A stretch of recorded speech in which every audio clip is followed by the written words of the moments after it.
Greetings and welcome back to LA Quill. There's a certain kind of magic that happens when you open a fantasy novel, and within a page or two, you're no longer sitting where you were.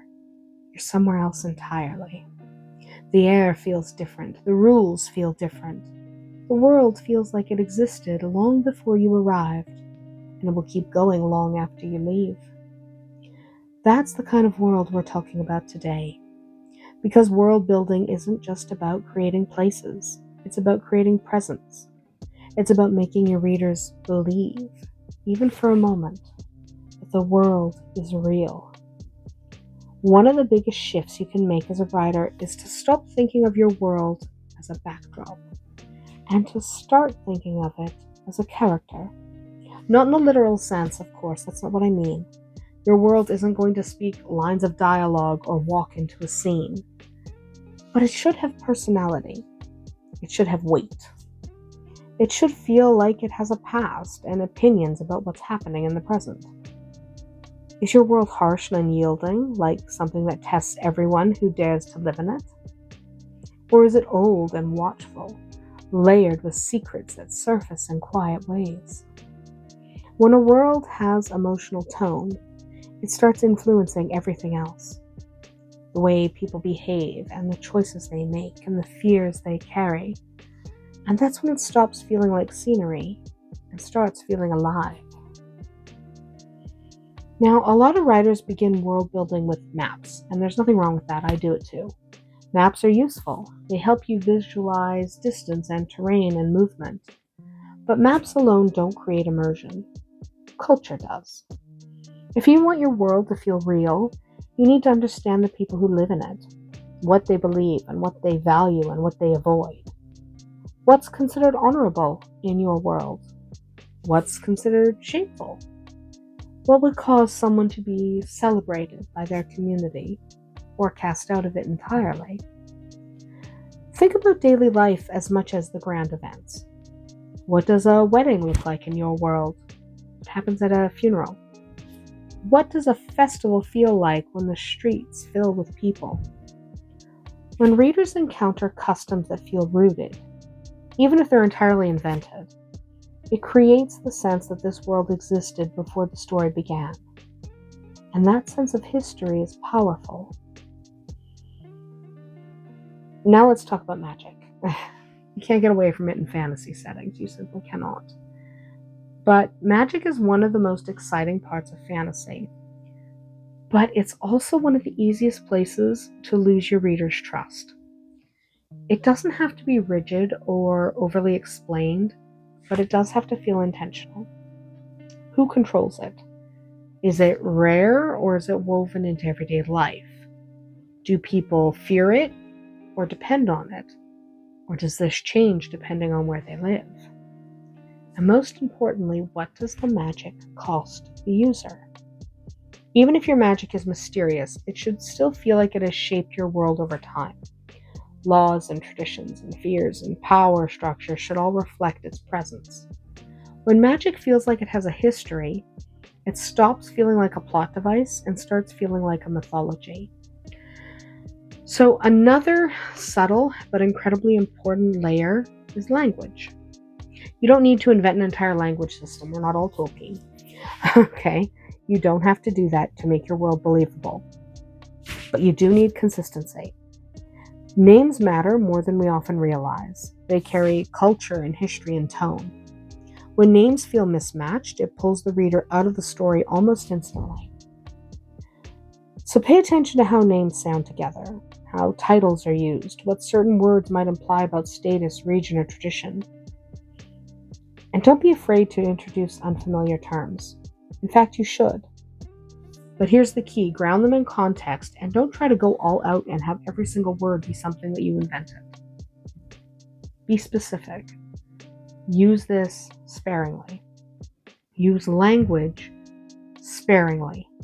Use foreign language that you invented carefully. You don't want to overwhelm the reader. If you mention an object, for example, or a tradition or a title that doesn't exist in our world, and it's a word you made up that comes from a language that you have in your head, even if that language isn't fully fleshed out, You want to give the reader just enough information to understand its meaning without stopping the story. You don't want to stop and have to have 3 pages of exposition to explain this. Just quick and then move on. That balance between mystery and clarity, that's where the immersion lives. They don't need a history lesson, they just need to know what the word means. Now let's talk about one of the hardest habits to break, and that's the info dump. Because when you're introducing new words that don't exist in our world, that's where you have this real temptation to explain everything all at once. So when you've built a rich, detailed world, it is really tempting to explain it all right away, right now, today. You want to give that reader the full history and the full structure and the full context, and you want them to know everything you know about the world. But the truth is, that's not how people experience the world. We don't walk into a new place and immediately receive a lecture on its past. I don't walk into a university I've never been into before and have all this information just dumped into my brain. I don't need it, and I wouldn't seek it out. We learn by observing, by participating, by noticing what feels different, and by deliberately seeking out information. Your reader should experience your world the same way. Let them see traditions in action instead of just info dumping all the time. Let them pick up on rules through consequences. When you weave world building into the fabric of the story, instead of placing it on top, it just becomes part of the experience. And suddenly the reader isn't being told about the world, they're living it, they're experiencing it through the words on the page. And that leads us to one of the most important questions you can ask as a writer. What does this world do to its people? Because at the end of the day, your world doesn't exist in isolation. It shapes every character who lives within it. A dangerous world creates cautious people, or reckless ones who've learned to survive, I suppose. So, remember that the world you create will determine the type of characters you have. A restrictive world, a restrictive set of rules, creates rebels, or those who enforce their rules with absolute conviction. A world filled with wonder might create dreamers. A world filled with scarcity creates survivors. Your characters are not separate from your world. They're products of it. So the characters should make sense inside the world they exist in. When that connection is clear, your story gains a kind of depth that readers can feel, even if they can't immediately explain why.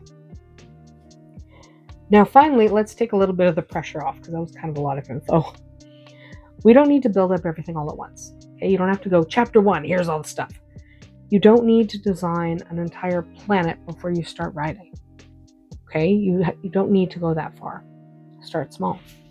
Start with what your character sees and what they touch and what you notice if you were them, what you would notice. Build outward from there. Layer by layer, the world will slowly grow around you. Not as a static design, but as something organic. Something that develops alongside your story. Something that your story can exist within. If you allow that world to develop organically as you write, you don't have to try to slot your story in because they're developing at the same time. Over time, it begins to feel less like something you created and more like a place that simply exists. That's when you know you've done it right. And that's our tale from LA Quill today. What's one small detail in your current world that makes it feel real? Until next time, may your stories always be magical.